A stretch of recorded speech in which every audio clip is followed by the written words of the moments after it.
Insérer une liste déroulante dans une cellule Excel, ça va faciliter la saisie à l'utilisateur. Aujourd'hui, nous allons apprendre à créer ces listes déroulantes et aussi à les alimenter automatiquement avec des nouvelles modalités. On se retrouve tout de suite sur l'ordinateur pour en discuter.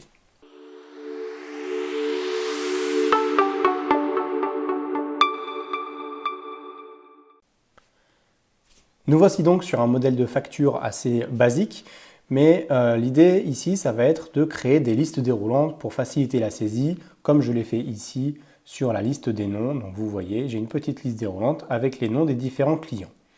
En fonction du client que je sélectionne, ces informations se mettent à jour. On va faire la même chose ici pour les articles. J'ai des articles qui sont désignés par un code. Je vais vouloir mettre tous les articles présents dans mon référentiel qui est sur l'onglet Produits ici. Donc j'ai 7 articles, je vais pouvoir choisir de 1 à 7 et puis quand je rajouterai ici un article, je veux qu'il puisse me proposer dans ma liste déroulante le produit numéro 8. Première étape, on va créer un tableau. Donc un tableau dans Excel, ce n'est pas juste des lignes et des colonnes, c'est une plage spécifique qui va nous permettre de faire pas mal de choses. Donc je vais dans mon onglet Produits où j'ai mon référentiel.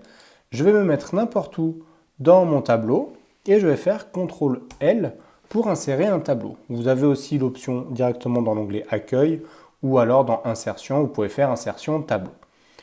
Je vérifie que ma plage soit bien la bonne. Mon tableau comporte des en-têtes, c'est le cas. Je fais OK. Et vous voyez qu'il m'a rajouté un onglet Création de tableau. Alors ici, mon ruban, il est réduit parce que je suis sur un écran assez petit et j'ai envie que vous ayez le plus grand espace possible pour voir mon tableur. Mais je suis dans ma zone de tableau, j'ai création de tableau et je vais tout de suite aller ici, là, dans le nom du tableau, lui définir un nom. Donc je vais mettre par exemple référentiel. Je valide avec entrée. Hop. Et donc mon tableau, maintenant, il s'appelle bien référentiel. Je vais donner un nom aussi ici à cette zone, mes codes de produits. Donc, ce que je fais, c'est que je les sélectionne et je vais aller dans Formule. J'ai un utilitaire définir un nom. Définir un nom. Et vous voyez, je donne le nom de ma zone. Donc, je vais l'appeler par exemple ID produit, ID PDT.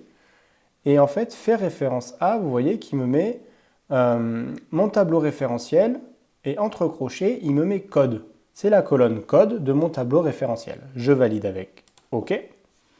Et ici, si je retourne dans Formule, gestionnaire de noms, je vais pouvoir voir les noms qu'il a créés. Alors j'en avais créé d'autres dans mon fichier Excel, mais vous voyez que j'ai mon référentiel et mes produits qui sont créés. Maintenant, je vais retourner dans mon modèle de facture. Et ici, je vais sélectionner toutes ces cellules jaunes là dans lesquelles je veux créer des listes déroulantes. Et je vais aller dans Données.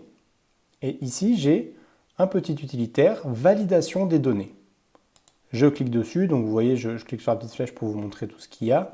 Nous, on va aller sur Validation des données.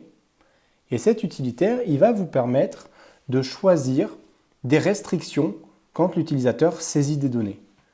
Vous voyez, autorisé par défaut, j'ai tout. Vous pouvez obliger la saisie d'un nombre entier, d'un nombre décimal, d'une date, d'une heure, etc. Vous allez pouvoir restreindre l'utilisateur. Nous, ce qui va nous intéresser ici, c'est liste. Je veux restreindre la saisie parmi une certaine liste. Et ici, je choisis si je veux afficher une liste déroulante ou pas. C'est ce qu'on cherche, nous, c'est d'afficher une liste déroulante. Et la source, ça va être le nom que je viens de définir.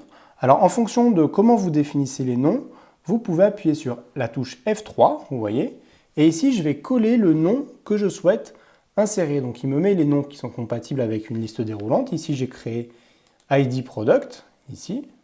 Je vais faire OK. Il me met égal ID PDT. Alors, vous pouvez très bien le saisir à la main aussi. Mais la touche F3 va vous aider à définir, à utiliser plutôt les noms qui sont déjà existants. Je fais OK.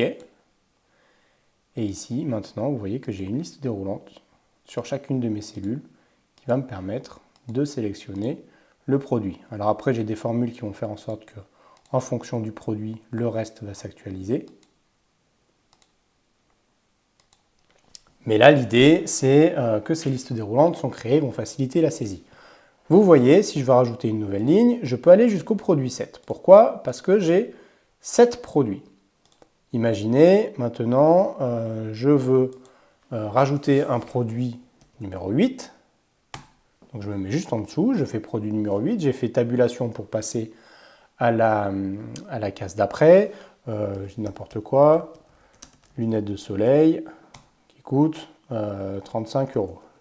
Ce qui est important ici, c'est de voir que le tableau, en fait, la zone du tableau a bougé. La ligne numéro 9, qui a mon produit 8, est incluse dans mon tableau. Ça, c'est facile de le voir en allant dans Formule, gestionnaire de nom. Ici, vous voyez que référentiel, il fait maintenant référence à A2, C9. Donc la ligne 9 est incluse dans mon référentiel. C'est un des gros avantages des plages qui sont définies sous forme de tableau. Je retourne dans mon modèle de facture. Qu'est-ce qui se passe maintenant dans ma liste déroulante? J'ai le produit 8 qui apparaît.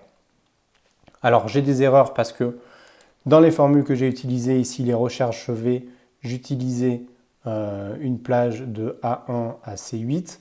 Là maintenant j'ai défini un nom référentiel. Je vais pouvoir utiliser référentiel dans ma recherche V. J'insiste pas trop là-dessus, on parlera des recherches V plus tard dans une autre vidéo. L'idée étant ici de vous montrer que des fois il faut juste réadapter un tout petit peu la formule pour que on prenne bien en compte le nom. Voilà, ici maintenant ma formule fait référence à référentiel, donc si j'ai des nouvelles lignes, ça les prendra bien en compte. Et donc voilà, ma formule est mise à jour et je vais pouvoir utiliser ces listes déroulantes pour gérer ma facture.